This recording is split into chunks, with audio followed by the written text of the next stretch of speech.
होने का आरोप लगाया। बड़ा सवाल। नमस्कार, आज का बड़ा सवाल है प्रियंका गांधी की राजनीति में एंट्री और क्या यह कांग्रेस का मास्टर स्ट्रोक है? क्या यूपी में कांग्रेस का प्रियंका कार्ड चल पाएगा और बीजेपी और महागठबंधन दोनों चुनौतियों से कैसे निपटेंगी प्रियंका? तो इसी का विश्लेषण करेंगे आज बड़ा सवाल में।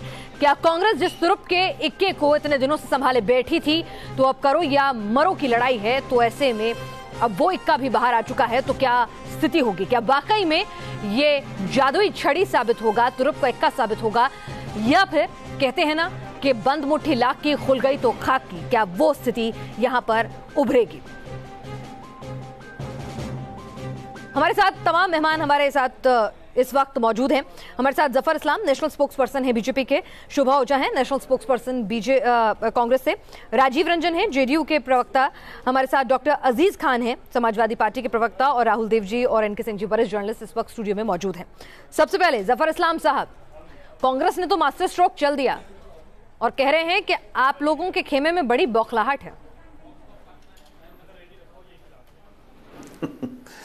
देखिए, हमें क्या बौखलाहट होगी, ये तो समाजवादी बसपा और ये जाने, इसलिए कि ये पूरे जो भी उन्होंने पासा खेला है, जो आखिरी गोली थी उनके उसमें औजार में उन्होंने चला दी, जो लास्ट आखिरी सिक्का था, जो बोलते हैं कस्टोडियन ऑफ लास्ट रिजॉर्ट, जिसको बचा बचा के लोगों को सिर्फ दिखा दिखा के रखते थे कि प्रियंका को ले आएंगे, उनको भी ले आए। हालांकि कई बार ऐसे लेके आए हैं, आज पद के साथ लेकर आए हैं, लेकिन इससे एडवांटेज बीजेपी है, सीधा एडवांटेज जो सिर्फ भारतीय जनता पार्टी को है, और डिसएडवांटेज जो है वो इनको होगा। देखिए, इसलिए कि ये भारतीय जनता पार्टी को विश्वास प्राप्त है लोगों का।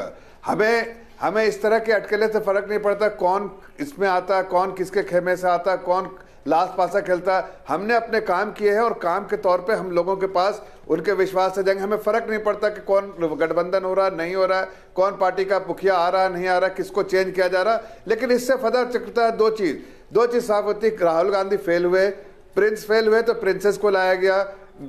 वंशवाद के आखिरी हद तक चले गए कांग्रेस पार्टी, इसलिए कि कांग्रेस पार्टी की शोभा जी जवाब दें। जफर साहब कह रहे हैं प्रिंस फेल हुए तो प्रिंसेस आई, और वही शोभा जी बड़ी वीकनेस। देखिए, जफर जी बिल्कुल समझ रहे हैं कि कितनी बुरी हालत हो रही है। अभी फिलहाल 3 राज्यों में जो मुंह की खानी पड़ी कांग्रेस पार्टी से इन्हें, मध्य प्रदेश, राजस्थान और छत्तीसगढ़ में, उसके बाद भी ये राहुल गांधी जी को फेल बता रहे हैं। तो इनसे पूछिए कि इनके प्रधानमंत्री को बने 5 साल पूरे नहीं हुए, उसके पहले ही मुंह की खानी पड़ रही है प्रदेशों में। यहाँ तक कि यूपी में इनके मुख्यमंत्री की खुद की सीट गोरखपुर भी ये बुरी तरह से हारे थे। तो उसके बाद ये किसको फेल और किसको पास बता रहे हैं? ये इनकी घबराहट है, बौखलाहट है, जो आज सामने नजर आ रही है, और ये राहुल गांधी जी को फेल बताने की कोशिश कर रहे हैं। आने वाले 2019 की लोकसभा के चुनाव में बाकी भी जी स्थितियां साफ हो जाएगी, जब चलिए। लेकिन क्या पूरे ये गठबंधन जो है उखड़ जाएगी जी, जो हिंदी बेल्ट, जो काउ बेल्ट हम कहते हैं, वहां आज हालत इनकी इतनी पतली हो गई है। चलिए, ये तो अभी कसौटी पर इसे जनता की कसा जाना बाकी है। लेकिन राजीव जी और अजीज जी, आपसे एक सवाल है, पूरी अजीज खान जी, ये रक्षाबंधन वर्सेस महागठबंधन, दिक्कत होगी आपको?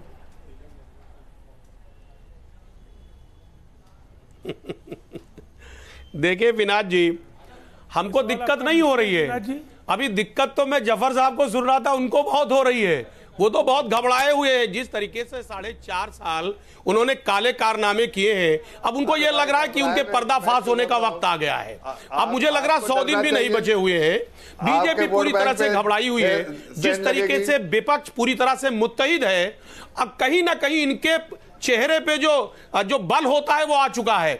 मैं बताना चाहूंगा कि देखिए ये कांग्रेस का आंतरिक मामला है, किसको क्या बना रहे हैं, किसको राष्ट्रीय महासचिव बना रहे हैं, किसको क्या जिम्मेदारी दे रहे हैं, ये सब हर पार्टी में होता है और लोग करते रहते हैं। और जाहिर सी बात है हर शख्स का अपना एक आंतरिक लोकतंत्र होता है। इसमें बीजेपी को इतनी परेशानी क्या हो रही है, मैं नहीं समझ पा रहा हूं। इतनी घबराए हुए हैं, तमाम तरीके तंज कस रहे हैं, छत्तीसगढ़, मध्य प्रदेश, अरे अभी 3-3 राज्यों में चुनाव हारे हैं, तमाम तरीके की फजीहत हुई है, और उत्तर प्रदेश में मुख्यमंत्री और उप मुख्यमंत्री तक हार गए। अब साहब इसके बाद अगर नसीहत नहीं लेते हैं तो यह बहुत दुख की बात है। चलिए इनसे जवाब लेंगे। राजीव रंजन जी, एक छोटी सी प्रतिक्रिया आपकी भी चाहूंगी यहाँ पर कि ये उत्तर प्रदेश तक ही जो तुरुप का इक्का है वो सीमित रहेगा कांग्रेस का, या ये और राज्यों में भी जाएगा और आपके लिए भी मुश्किलों का सबब बनेगा?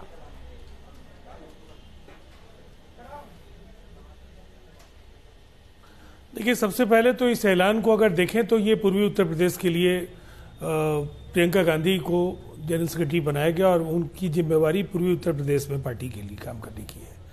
लेकिन ये अपमान से तिलमिलाई कांग्रेस का ये पलटवार है। उत्तर प्रदेश में जिस तरह से समाजवादी पार्टी और बहुजन समाज पार्टी ने कांग्रेस के होश ठिकाने लगाए, ये उसका जवाब देने की एक जबरदस्त कोशिश है। और अभी मैं समाजवादी पार्टी के प्रवक्ता को सुन रहा था, क्या प्रियंका गांधी, राहुल गांधी या जो पश्चिमी उत्तर प्रदेश में कांग्रेस ने वहाँ ज्योतिरादित्य सिंधिया को जिम्मेवारी दी है, ये लोग बहुजन समाज पार्टी और समाजवादी पार्टी के खिलाफ वोट मांगेंगे या नहीं मांगेंगे? तो ये पूरी तरह से एक बहुकोणीय संघर्ष है, त्रिकोणात्मक संघर्ष है। समाजवादी पार्टी ने 2 सीटों पर कांग्रेस को समेटने की कोशिश की थी और इनके नेता बार बार बोलते हैं वो तो भारतीय जनता पार्टी के आधार में वोट ये सेंध लगाएंगे। तो ये कहीं ना कहीं कांग्रेस को वोट जरा वरिष्ठ पत्रकार हमारे यहाँ मौजूद हैं, उनसे भी समझ लेते हैं कि ये मास्टर स्ट्रोक है या फिर आपने अपने तर्कश का आखिरी तीर भी निकाल दिया जिसे आप ब्रह्मास्त्र कह कर लोगों को डराया करते थे। एनके सिंह जी और राहुल जी, यही सवाल मेरा आप दोनों से है। पहले एनके सिंह जी आपसे शुरुआत करें। देखिए, अगर घटनाक्रम को बीजेपी नहीं समझ रहा है तो एक शुतुरमुर्गी अप्रोच होगा। बेहद संजीदा ये प्रयास रहा है और इसको थोड़ा गहराई से बीजेपी समझे, इसको जस्ट वो ना कर दे, सेट असाइड ना करे। मायावती और अखिलेश ने क्यों कांग्रेस को अलग किया, पहले तो ये समझ लें। उसका सीधा मतलब था कि कांग्रेस अगर सभी सीटों पे लड़ेगी तो कांग्रेस के वोट डिवाइड नहीं होंगे, मतलब वो बीजेपी को शिफ्ट नहीं होंगे। लिहाजा ये एक सटल मूव है, दोनों का समझौते के तहत हुआ है और ये एक दूसरे को गाली भी देते रहेंगे, कांग्रेस को बुरा भी कहेंगे, सिर्फ इसलिए कि कांग्रेस अपने वोट को इंटैक्ट रख ले। अब आप गौर कीजिए कि प्रियंका गांधी को यह भी आज के प्रेस कॉन्फ्रेंस में और लेटर में कहा गया है कि ये ईस्टर्न यूपी देखेंगी। इसकी जरूरत क्या थी? ईस्टर्न यूपी में कांग्रेस का अच्छा बेस रहा है एक जमाने से और 10 सीटों पे तो बहुत ही स्ट्रांग रहा है। तो एक तो वो सीट निकाल सकते हैं, वहां पे बीएसपी एसपी अपना हल्का कैंडिडेट खड़ा कर देगा। दूसरा ये है कि ये बीजेपी के वोट जो अपर कास्ट हैं, जो कांग्रेस से कालांतर में हट गए थे, वो शिफ्ट होके आ सकते हैं कांग्रेस के पास प्रियंका के आने के बाद। तो लिहाजा ये बीजेपी के लिए एक बहुत बड़ा वो है, चैलेंज है कि अब अपनी स्थिति कैसे वो मजबूत करेगी, क्योंकि कांग्रेस ईस्टर्न यूपी में अपर कास्ट के वोट बीजेपी के काट सकती है, बाकी जगह कांग्रेस अपना रिटेन करेगी। ये चैलेंज बीजेपी के लिए है और प्रियंका के आने से पूरे कंट्री भर में कम से कम कैडर गैल्वेनाइज हो गया, अनब्लेमिश्ड फेस रहा है, कभी भी आरोप नहीं लगा है और एक युवा रही है, महिला रही है, काफी चैतन्य रही हैं। तो मुझे लगता है कि इससे कांग्रेस में एक जबरदस्त। चलिए राहुल जी, आप एनके सिंह जी की बात से इत्तेफाक रखते हैं? नहीं, मैं बिल्कुल नहीं रखता। मुझे लगता है पहली बात ये कि ये आखिरी ब्रह्मास्त्र था कांग्रेस के पास जो उन्होंने चला है, बहुत मजबूरी में चला है। आपको ये ध्यान होगा, इतिहास को ही अगर देखें, लेकिन एक दूसरी दृष्टि से तो प्रियंका गांधी का इस्तेमाल चुनाव के लिए पहली बार नहीं कांग्रेस कर रही है, पहले भी उसने किया है, लेकिन केवल 2 पारिवारिक सीटों के लिए किया है, रायबरेली और अमेठी के लिए। हालांकि उनके लिए मांग बहुत होती रही थी, लेकिन अब उनको पूरे आधे उत्तर प्रदेश के लिए 40 सीटों के लिए किया गया है। तो निश्चित है एक आशा है उनकी, लेकिन हमें ये भूलना नहीं चाहिए कि उत्तर प्रदेश में जो आखिरी चुनाव हुए थे उसमें कांग्रेस अपने इतिहास के सबसे निचले स्तर पर यानी 6% वोट पर आ गई थी। अब 6% में कितना बढ़ा होगा, कितना बढ़ेगा वो? अब कांग्रेस इनके नेतृत्व में भी मान लीजिए प्रियंका कार्यकर्ताओं में अगर कुछ कार्यकर्ता बचे हैं तो उनमें कोई नया उत्साह भरती हैं तो किसका नुकसान वो करेगी? पहली बात ये कि ये बीजेपी विरोधी वोट है उसको बांटेगी। अब वो किसका बांटेगी? कांग्रेस का ज़्यादा, कांग्रेस बीजेपी का काटेगी या गठबंधन का काटेगी?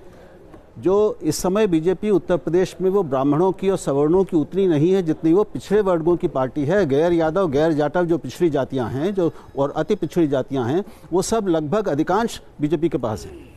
तो मुझे नहीं लगता कि इससे कोई बहुत चमत्कारिक लाभ कांग्रेस को मिलने वाला है या विपक्ष को मिलने वाला है। हमें ये भी नहीं भूलना चाहिए कि कांग्रेस जो अभी 1918 में उपचुनाव हुए फूलपुर और गोरखपुर के, उसमें एक सीट पे शायद गोरखपुर में 20,000 वोट कांग्रेस को मिले थे। ये ठीक है कि बीजेपी हारी, उसका मुख्यमंत्री हारे, लेकिन कांग्रेस का अपना हाल क्या हुआ? बिल्कुल। और तो इस बीच हम अपने दर्शकों को बता दें कि प्रधानमंत्री नरेंद्र मोदी ने बूथ कार्यकर्ताओं को संबोधित करते हुए कहा है कि बीजेपी में पार्टी ही परिवार है। तो एक तरह से तंज जो है वो कस दिया है यहां पर प्रियंका गांधी की एंट्री को लेकर, अगर इस तरह से उसे इंटरप्रेट किया जाए कि बीजेपी में पार्टी ही परिवार है। बूथ कार्यकर्ताओं को संबोधित करते हुए प्रधानमंत्री नरेंद्र मोदी ने यह बयान दिया है। शोभा अजय जी, यहां पर एक सवाल यह भी खड़ा हो रहा है कि गांधी परिवार के बिना पार्टी कुछ नहीं, और विरोधी आरोप लगा रहे हैं कि राहुल गांधी अकेले कमजोर पड़ रहे थे, इसलिए बहन साथ देने आई।